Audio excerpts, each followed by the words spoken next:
நேர வணக்கம். நாங்கள் தரமேழின் மூன்றாம் தவணைக்கான பாடப்பரப்பில பிற்கால ஆட்சி மையங்கள். உங்களுக்கு தெரியும், பிற்கால ஆட்சி மையங்கள்டா ஏற்கனவே இலங்கையில 2 ராட்சியங்கள் தோற்றம் பெற்றது. அப்ப இலங்கையில தோற்றம் பெற்ற 2 ராட்சியங்களையும் நாங்கள் பார்த்த வேண்டா பிள்ளைகள். ஒரு ராசதானி அனுராதபுரம் என்று சொல்லுவோம், இன்னொரு ராசதானி புலனறுவை என்று சொல்லுவோம். இலங்கையில தோற்றம் பெற்ற பிற்கால ஆட்சி மையங்களுக்கு முன்னரான கால பகுதியில தோற்றம் பெற்றிருந்த இலங்கையினுடைய ராட்சியங்கள் என்ற அடிப்படையில பார்த்தோம்னா ஒன்று அனுராதபுரம், இன்னொன்று புலனறுவை. பிள்ளைகள், இந்த அனுராதபுரம் புலனறுவை என்று சொல்லப்படுகின்ற 2 ராசதானிகள் உலர் வலயத்துல தோற்றம் பெற்ற ராசதானி. இந்த வலயத்துல உலர் வலயத்துல தோற்றம் பெற்ற ராசதானி. அனுராதபுரம் 1500 வருடங்களும் புலனறுவை 150 வருடங்களும் இலங்கையினுடைய தலைநகரங்களாக இருக்கு. இந்த அனுராதபுரத்துல பிள்ளைகள் பண்டுகாபயன் முதல் மன்னனாக இருந்தவர். புலனறுவையில முதலாம் விஜயபாகு முதல் மன்னனாக இருந்தது. அப்ப இந்த அனுராதபுரம் புலனறுவை என்று சொல்லப்படுகின்ற ராட்சியங்கள் பொதுவாக உலர்வலய ராசதானியாக இருந்தாலும் பிள்ளைகள் இராசரட்டை நாகரிகத்துக்குட்பட்ட ராசதானியாக காணப்படும். எந்த ராசதானி?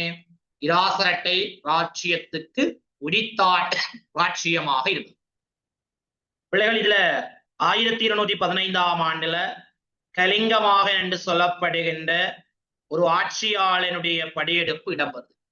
யாருடைய படியெடுப்பு? கலிங்கமாகனுடைய படியெடுப்பு. இந்த கலிங்கமாகனுடைய படியெடுப்பு காரணமாக புலனறுவை ராட்சியம் 1215ஆம் ஆண்டுல வீழ்ச்சி அடையுது. இது உடனடி காரணம். அப்ப புலனறுவை ராட்சியம் வீழ்ச்சி அடைய அங்கே இருந்த மக்கள் பாதுகாப்பு கருதி புதியதொரு தேசத்துக்கு செல்ல வேண்டியிருக்கு. ஒன்று பாதுகாப்பு, இரண்டாவது பொருளாதாரம். இதை அடிப்படையாக கொண்டு மக்கள் புதிய ராட்சியங்கள் மீது நகர வேண்டிய தேவை இடம்பெற்று. அப்ப இதனால பிள்ளைகள் என்ன செய்யணும் என்று சொன்னால், மக்கள் புதிய ராட்சியங்களை நோக்கி நகருகின்ற போது மலைப்பாங்கான பகுதிகளில் பாதுகாப்பு அரண்கள் உருவாக்கப்பட்டிருந்தது. மலைப்பாங்கான பகுதிகளில் பாதுகாப்பு அரண்கள் உருவாக்கப்பட்டிருந்தது. தொடர்பாக எந்த இலக்கியமும் சொல்லுதென்றால் மகாவம்சம் என்ற இலக்கியம் சொல்லுது. மகாவம்சம் என்ற இலக்கியம், அதாவது 1215ஆம் ஆண்டு கலிங்கமாகனுடைய ஆக்கிரமிப்பை தொடர்ந்து பாதுகாப்பு நிமித்தம் மக்கள் புதிய ராட்சியங்களை நோக்கி நகர்ந்துள்ளனர்.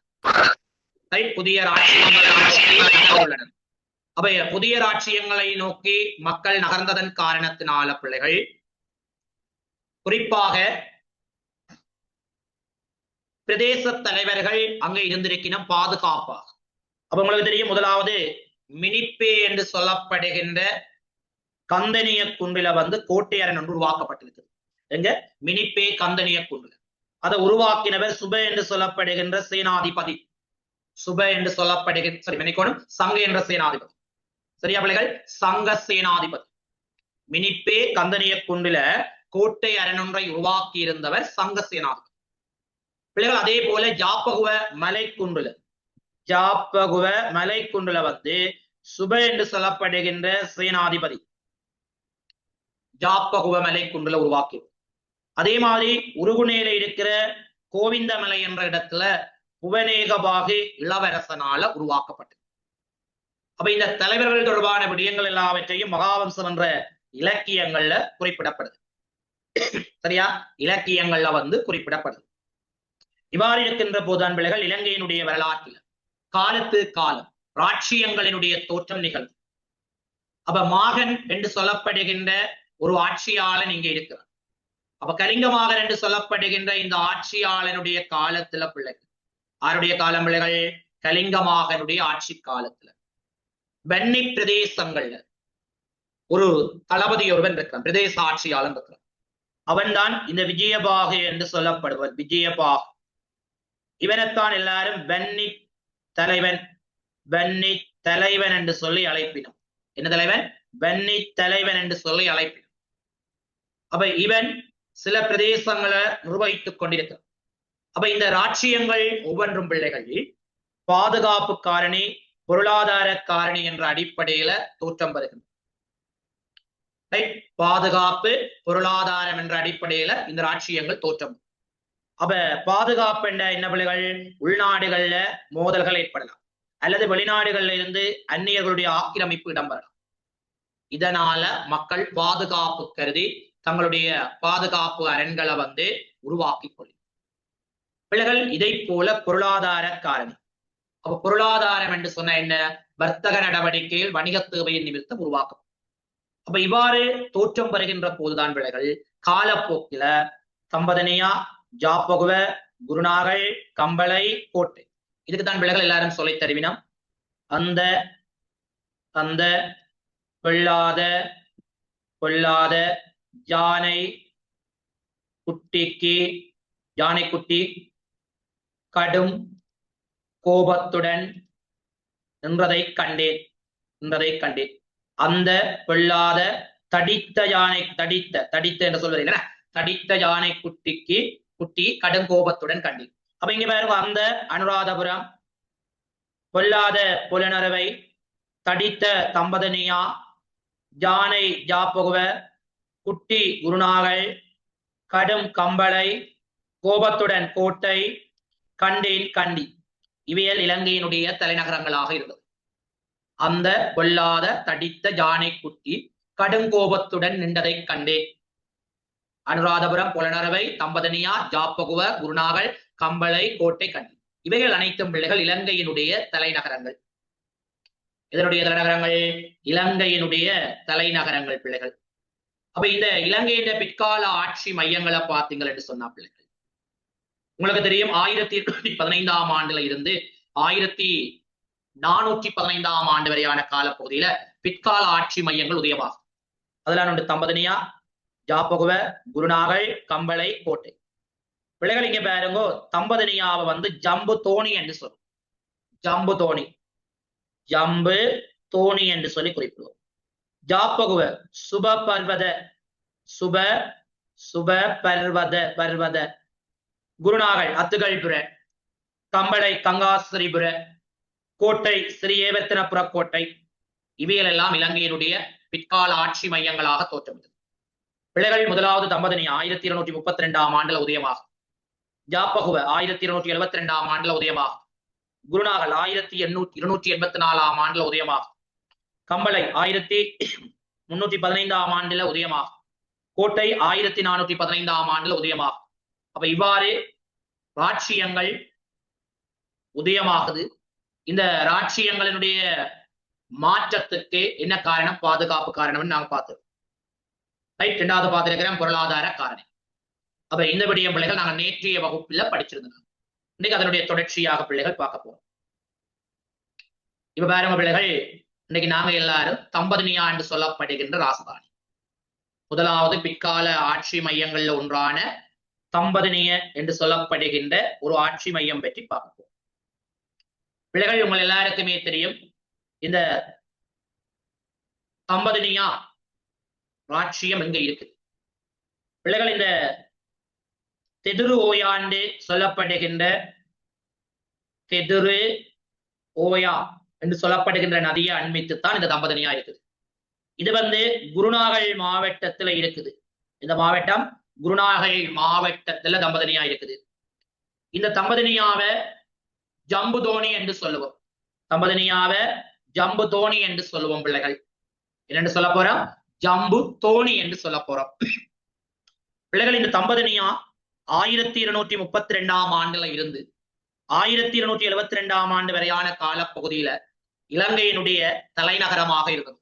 இதனுடைய தலைநகரம் பிள்ளைகள் இலங்கையினுடைய தலைநகரமாக இருந்தது. பிள்ளைகள் இந்த தம்பதனியாவை பிரதேச தலைவனாக இருந்த வன்னி தலைவன் யார் என்று பாத்தீங்கன்னா இந்த 3ஆம் விஜயபாகு. இவன் உரோகண, பிகிட்டி, மாயா என்று சொல்லப்படுகின்ற 3 பிரதேசங்களாக இலங்கை வகைப்படுத்தப்பட்டிருந்தது பிள்ளைகள். எப்படி? மாயா, பிகிட்டி, உருகுணை என்று சொல்லப்படுகின்ற 3 பிரதேசங்களாக வகைப்படுத்தப்பட்டிருந்தது. விகிட்டி, மாயா, ரோகண, அதான் உருகுணை என்று சொல்லுவோம். இவ்வாறு வகைப்படுத்தப்பட்டிருந்தது. இதுல இந்த மாயரட்டை என்று சொல்லப்படுகின்ற பகுதியைத்தான் யார் ஐக்கியப்படுத்த போறார் என்று சொன்ன பிள்ளைகள் 3ஆம் விஜயபாகு. மாயா என்று சொல்லப்படுகின்ற மாயரட்டையை இவர் ஐக்கியப்படுத்திக் கொள்வார். அப்ப கலிங்கமாகனுடைய ஆக்கிரமிப்பு காரணமாக இந்த கொத்மலை பகுதியில கொண்டு செல்லப்பட்டு பாதுகாப்பாக ஒளித்து வைக்கப்பட்ட புனித தந்ததாது. என்ன தந்ததாது? புனித தந்ததாது. இங்க பாருங்க, இது இந்த புனித தந்ததாதுவ பிள்ளைகள் எடுத்துக்கொண்டு வார சரியா. இந்த புனித தந்ததாது இப்படித்தான் இருக்கும் என்றது ஒரு உதாரணமாக காட்டப்பட்டிருக்குது. அப்ப இந்த புனித தந்ததாதுவை எடுத்து வந்து கேகாலை மாவட்டத்துல இருக்கிற பெலிகல என்ற இடத்துல இவ்வாறான, அதுக்கான இது இல்ல, இவ்வாறான தோற்றத்தை அடிப்படையாக கொண்டு ஒரு தலதா மாளிகை உருவாக்கப்பட்டது. யாரால? 3ஆம் விஜயபாகு மன்னனால. எங்க? கொத்மலை பகுதியில ஒளித்து வைக்கப்பட்டிருந்த புனித தந்ததாதுவை எடுத்து வந்து கேகாலை மாவட்டத்துல பெலிகளை மலை உச்சியில வைத்து பிரதிஷ்டை செய்து தலதா மாளிகையை உருவாக்க. யார்? 3ஆம் விஜயபாகு. பிள்ளைகள் இதை விட இவருடைய சில பணிகள் இருக்குது பிள்ளைகள். இங்க பாருங்க, இது எங்க புக்ல இவ்வளவு பணிகளும் தான் சொல்லப்பட்டது. மேலதிகமாக நோட் பண்ணிக் கொள்ளலாம் நீங்கள். ஒன்று பிள்ளைகள் தன்னுடைய பெயரில விகாரை அமைக்கிற விஜய சுந்தர ராமைய என்ற பெயரில விகாரை ஒன்றை அமைக்கிற விஜய சுந்தர ராமைய என்ற பெயர்ல. 2வது பிள்ளைகள் கழனி விகாரையை புனர்நிர்மாணம் செய்கிறார். கழனி விகாரை புனர்நிர்மாணம் செய்யப்படல். பாதுகாப்பு கருதி வெளியூருக்கு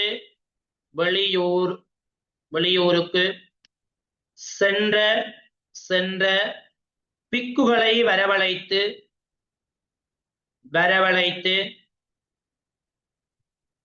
நூல்கள் பலவற்றை எழுதியதோடு உபசம்பதாவையும்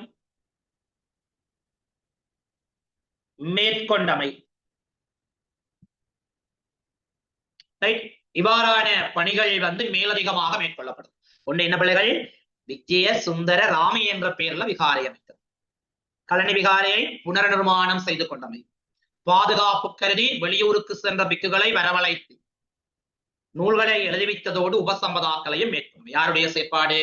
3ஆம் விஜயபாகுமனுடைய செயற்பாடு. பிள்ளைகள் இந்த 3ஆம் விஜயபாகுமனுக்கு ஒரு மகன் இருக்கிறான். அவன் தான் யாரென்று பாத்தீங்களா பிள்ளைகள்? 2ஆம் பராக்கிரமபாகு. யார் பிள்ளைகள்? 2ஆம் பராக்கிரமபாகு. இவன் 3ஆம் விஜயபாகுவினுடைய மூத்த மகன். இவன் இலங்கையை ஐக்கியப்படுத்தி அமைதியான ஆட்சியை உருவாக்க போறான். அப்ப இவன் ஆட்சிக்கு எப்ப பிள்ளைகள் வந்தவன்? 1236ஆம் ஆண்டு ஆட்சிக்கு வாரான். 11வது வருடத்துல இவனுக்கு எதிராக பாத்தீங்கள் என்று சொன்னால் ஜாவா தேசத்துல இருந்து பிள்ளைகள், என்ன தேசம்? ஜாவா தேசத்துல இருந்து சந்திர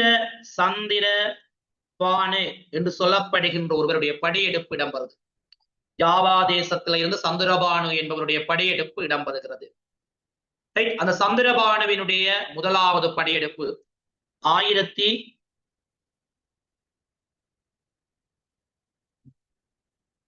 1247ஆம் ஆண்டில் அந்த படையெடுப்பு நடைபெற்றது. பிறகு அதை தோற்கடிக்கிறான். பிறகு 1215ஆம் ஆண்டு இலங்கையில் ஆதிக்கம் செலுத்தின கலிங்கமாகன 1255ஆம் ஆண்டுல தோற்கடிக்கிறான். கலிங்கமாக 40 வருடங்கள் இங்க நாட்டை ஆண்டவன். அந்த கலிங்கமாகன 2ஆம் பராக்கிரமபாகு கொன்று நாட்டை மீட்டெடுக்கிறான். இப்ப 1255ஆம் ஆண்டு திருப்பி இவர் ஆட்சியில் இருக்கிறீர்கள். பாவம் இந்த மனிதன் என்ன இருக்கிற போது சந்திரபானு 2வது தடவையாக படையெடுக்கிறான். அப்ப இவன் பாண்டியர்கள் என்ற உதவியோட, யாருடைய உதவி பிள்ளைகள்? பாண்டியர்களுடைய உதவியோட 2ஆம் பராக்கிரமபாகு சந்திரபானுவ கொன்று ஆட்சி முடியுது. இது எப்ப நடந்தது? 1261ஆம் ஆண்டில் நடைபெறும். அப்ப இந்த மூன்றும் அவன் எதிர்கொண்ட போர்கள். யார் எதிர்கொண்ட போர்கள்? யார் எதிர்கொண்ட போர்கள் பிள்ளைகள்? சந்திரபானு மன்னன் இரண்டாம் பராக்கிரமபாகு மன்னன் எதிர்கொண்ட போர்கள். சரியா பிள்ளைகள்? இரண்டாம் பராக்கிரமபாகு மன்னன் எதிர்கொண்ட போர். இந்த போர்களை வெற்றி கொண்டு இந்த மன்னன் பல்வேறு செயற்பாடுகளை மேற்கொண்டு பாருங்க, என்னென்ன செயற்பாடுகளை இந்த மன்னன் மேற்கொண்டிருப்பான். இந்த மன்னன் இரண்டாம் பராக்கிரமபாகுவின் சில செயற்பாடுகளை பாருங்க பிள்ளைகள். இவங்களுடைய அப்பா மூன்றாம் விஜயபாகு பெலிகலையில புனித தந்ததாதுவை வைத்து பிரதிஷ்டை செய்து தலதா மாளிகை அமைத்திருந்தவன். இவன் என்ன செய்யறான்? அங்க போய் இந்த புனித தந்ததாதுவை எடுத்து வந்து தம்பதினியாவில தலதா மாளிகையை அமைக்கும். எங்க பிள்ளைகள் அமைக்க போறான்? தம்பதினியாவில தலதா மாளிகைய உருவாக்க போறான். எங்க பிள்ளைகள் உருவாக்க போறான்? தம்பதினியாவில தலதா மாளிகைய உருவாக்கி கொள்ள. இது முதலாவது பணி. இரண்டாவது, இங்க தேவபதி ராஜா என்று சொல்லப்படுகின்ற ஒரு அமைச்சர் இருக்கிறார். இவர் பொருளாதார ரீதியாக நாட்டை அபிவிருத்தி செய்வதற்கு பராக்கிரமபாகுவுக்கு பக்க துணையாக இருக்கிறார். யார் பிள்ளைகள்? தேவபதி ராஜா என்ற அமைச்சர் உதவியோட பொருளாதார ரீதியாக நாட்டை வளர்க்கும். பிள்ளைகள் உங்களுக்கு தெரியும், சிவனொளி பாதமலை எல்லா மதத்தவர்களும் வழிபடுகின்ற ஒரு தலம். இதை ஸ்ரீபாத என பௌத்தர்கள் சொல்லுவார், சிவனொளி பாதமலை என இந்துக்கள் சொல்லுவோம். இந்த பாதையை, இந்த மலைக்கு செல்கின்ற பாதையை சீர் செய்தல் புனரமைத்து கொடுத்தல், நந்தவனங்களை அமைத்தல். நந்தவனம் என்றா உங்களுக்கு சொல்ல தவிர ஜில் ஜில் கூல் கூலா இருக்கலாம், வரலாறு ஜில் ஜில் கூல் கூல் என்ற மாதிரி நந்தவனங்களும் இருக்கு. அப்ப நந்தவனங்களை அமைக்கிறார். பாலங்களை நிர்மாணிக்கிறான் பிள்ளைகள் மக்களுடைய போக்குவரத்துக்காக. பொருளாதார ரீதியான வளப்படுத்தலுக்கு தெங்கு பயிர் செய்கையை உருவாக்கி இருக்கிறது. என்ன பயிர் செய்கைய? தெங்கு பயிர் செய்கை. பிள்ளைகள் இவ்வாறான பணிகளை மேற்கொண்ட இரண்டாம் பராக்கிரமபாகு சிங்களம், பாலி, சமஸ்கிருதம். என்ன பிள்ளைகள்? சிங்களம், பாலி, சமஸ்கிருதம் இந்த மொழிகள்ல பாண்டித்யம் வர்றாங்க. நீங்கள் ஆங்கில மொழி கதைப்பீங்கள், தமிழ் மொழி கதைப்பீங்கள், சிங்கள மொழி கதைப்பீங்க, உங்களால முடியும். அதே போல இங்கேயும் அவ்வாறான மொழிகள்ல கற்றுக்கொள்ள. அப்படி கற்றுக்கொண்ட இவன் பாண்டித்யம் பெறான். என்ன பண்றான்? பாண்டித்யம். அதனால இவனை கலிகால சாகித்ய சர்வக்ஞ பண்டித என்ற பெயரால சிறப்பாக அழை. எப்படி? கலிகால சாகித்ய சர்வக்ஞ பண்டித, கலிகால சாகித்ய சர்வக்ஞ பண்டித என்ற சிறப்பு பெயரால் அழை. பிள்ளைகள் இவ்வாறு அழைக்கப்பட்ட இவன் பிள்ளைகள் கவிசிலுமின என்று சொல்லப்படுகின்ற ஒரு காவிய நூல் எழுதியிருக்கு. என்ன நூல பிள்ளைகள்? கவிசிலுமின இல்ல கௌசுலிமின் என்று சொல்லப்படுகின்ற ஒரு நூலை எழுதியிருக்கிறான். ஆர் என்று பார்த்தீங்களா? இரண்டாம் பராக்கிரமபாகு. ஆர் பிள்ளைகள்? இரண்டாம் பராக்கிரமபாகு. பிள்ளைகள் இந்த இரண்டாம் பராக்கிரமபாகு 1270ஆம் ஆண்டு மரணமடைய அவனுடைய மகன் போசத் விஜயபாகு. யாருடைய மகன்? இரண்டாம் பராக்கிரமபாகுடைய மகன் போசத் விஜயபாகு. இவனுக்கு ஒரு சிறப்பு பெயர் இருக்கு பிள்ளைகள், நான்காம் விஜயபாகு தான் என்னுடைய பெயர். நான்காம் விஜயபாகு. இவனைத்தான் நாங்கள் எல்லாரும் போசத் விஜயபாகு என்று சொல்லி குறிப்போம். இவன் 1270 இருந்து 1272ஆம் ஆண்டு வரைக்கும் ஆட்சி புரியும். பிள்ளைகள் இவரை ஒரு இராணுவ சதியில கொல்லினான். அப்பத்தான் இந்த புவனேகபாகு என்பவன் அந்த இராணுவ சதியை தோற்கடித்து அந்த அரசுரிமையை பெற்று புதிய ஒரு அரசுரிமையை உருவாக்க போறோம். அதை நாங்கள் அடுத்த வகுப்பில